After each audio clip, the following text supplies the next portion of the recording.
আমি খুব সংস্কৃতিবান মানুহ আৰু বাহিৰৰ মানুহে সেইটো চাই আমাৰ পৰা বহুত শিকে। আমি কিছুমান কথা ৭-৭ৰো যেতিয়া আমাৰ ঘৰলৈ আহে, আমি বৰপিৰা পাৰি দিয়া নিয়ম, আলহী আহিলে আমি ঘৰত বহাওঁ, লাগিলে আমি তাত মনৰ অমিলেই থাকক। যেতিয়া বেমাৰ আজাৰ হয় আমি খবৰ লোৱাটো এটা আমাৰ নিয়ম, সেইটো আমাৰ সংস্কৃতি, আৰু সেইটোৱে মই সৰুৰ পৰা এনেকুৱা ধৰণে শিকিছোঁ।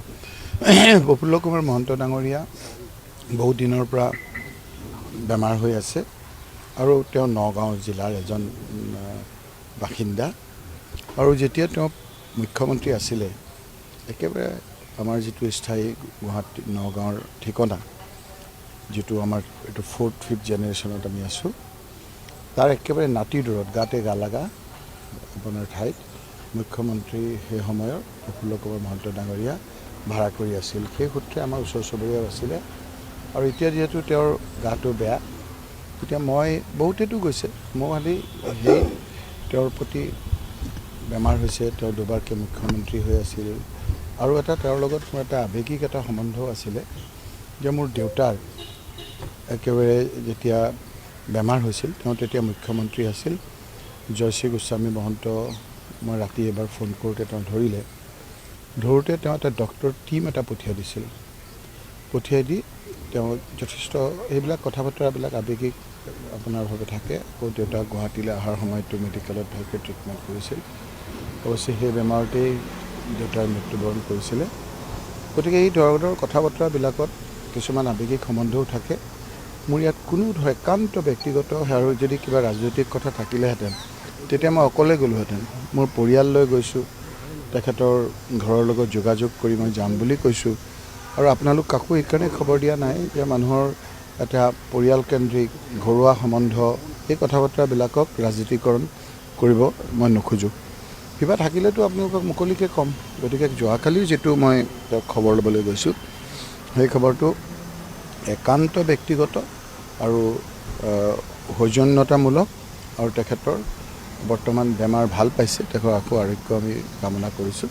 গতিকে মই এই কথাটো লৈ আৰু আপোনালোকক কোনো ধৰণৰ কথা ক'ব কথা প্ৰসংগত তেওঁৰ পুত্ৰই কিবা ৰাজনৈতিক ক্ষেত্ৰখনলৈ অহা বা কংগ্ৰেছলৈ অহা কিবা তেনেধৰণৰ কথা পুত্ৰইতো কোনো কথাই পতা নাই। পুত্ৰই মই দেখিলোঁ যে ভদ্ৰ ল'ৰা, তেওঁ বোধহয় আগতীয়াকৈ আমি যাম বুলি ঘৰত এটা পৰিৱেশ কৰিছিল, সেইকাৰণে মোক গামোচা এখন দি আদৰিছে, আৰু মই তেওঁৰ দেউতাকক প্ৰফুল্ল মহন্তক গামোচা দি আমাৰ যিটো নিয়ম তেখেতক সন্মান জনাইছোঁ।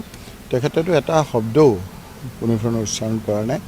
মইহে তেখেতৰ লগত কথা পাতিলোঁ। তেখেতৰ পিছত ছোৱালীও ওলাই আহিলে, তেওঁৰ সৰু ল'ৰাটো ওলাই আহিলে। ঘৰুৱা পৰিৱেশত, একেবাৰে ঘৰুৱা পৰিৱেশত, ঘৰুৱা কথাত কেনেকৈ আমি সেই সময়ত আমাৰ ঘৰৰ আগত তেওঁ খোজকাঢ়ি গৈছিল, সেই কথা বতৰাবিলাকহে মই উত্থাপন কৰিছিলোঁ, আৰু তেওঁ সেই কথাবিলাকে আমি পাতিছিলোঁ। এটা কথা দেখা পোৱা গৈছে যে কংগ্ৰেছ দললৈ বহু মানুহ আহিব, বা বৰ্তমান আপোনালোকৰ দলৰ পৰা এটা সময়ত গুচি যোৱা বহু মানুহ আহিব বিচাৰিছে বুলি খবৰ ওলাই আছে।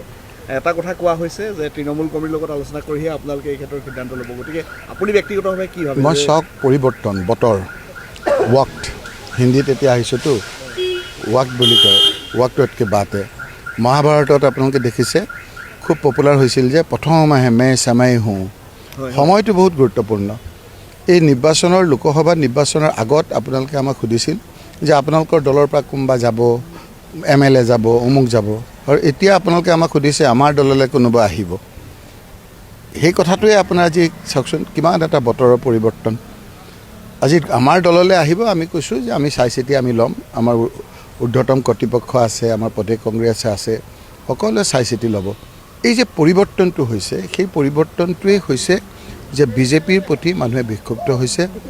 মুখ্যমন্ত্ৰী হিমন্ত বিশ্ব শৰ্মাক মানুহে বিভিন্ন কথা বতৰাত বেয়া পাইছে। তেওঁৰ অদ্ভুত কিছুমান কথা বতৰাই গোটেই পৰিৱেশবিলাক বিনষ্ট কৰিছে।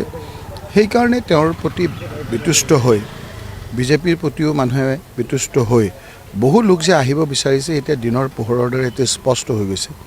গতিকে আমিও সেইকাৰণে কৈছোঁ যে চালি জাৰি আমাৰ তৃণমূল পৰ্যায়ৰ আমাৰ কংগ্ৰেছৰ লোকসকলক মত সাপেক্ষে, আমাৰ ঊৰ্ধ্বতম কৰ্তৃপক্ষৰ ঊৰ্ধ্বতম মত সাপেক্ষে কংগ্ৰেছত ল'ব। সেই কথাটো মোৰ নহয়, সামগ্ৰিক আমাৰ সকলোৰে চিন্তাৰ প্ৰতিফলন। সকলে দুকলে কথাটোতো আমিতো সামগ্ৰিকভাৱে যেতিয়া আমাৰ MLA ইলেকশ্যন হ'ব 126টা সমষ্টিৰ, তেতিয়াতো আমাৰ সভাপতিও কৈছে আমি একেলগে কৰিমেই, আৰু যাৰ যি শক্তি আছে সেই কথাবিলাক আমিতো সেইমতেহে কৰা হ'ব।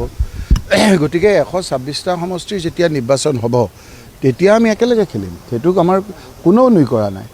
উপ নিৰ্বাচনটো আপোনালোকে অকলে আমাৰ যাৰ যি শক্তি সেইটোহে কৈছে, যদি তেওঁলোকৰ বেলেগৰ শক্তি আছে বেলেগে কৰিব, কিন্তু আমি কৈছোঁ যে আমাৰ শক্তি সেইকেইটা সমষ্টিত আছে কাৰণে আমি সেইকেইটা শক্তিত আমি যুঁজাৰ কথা কৈছোঁ, কিন্তু 126টা সমষ্টিৰ যেতিয়া নিৰ্বাচন হ'ব আমি সকলোৱে একেলগে কৰাৰ কথা কৈছোঁ।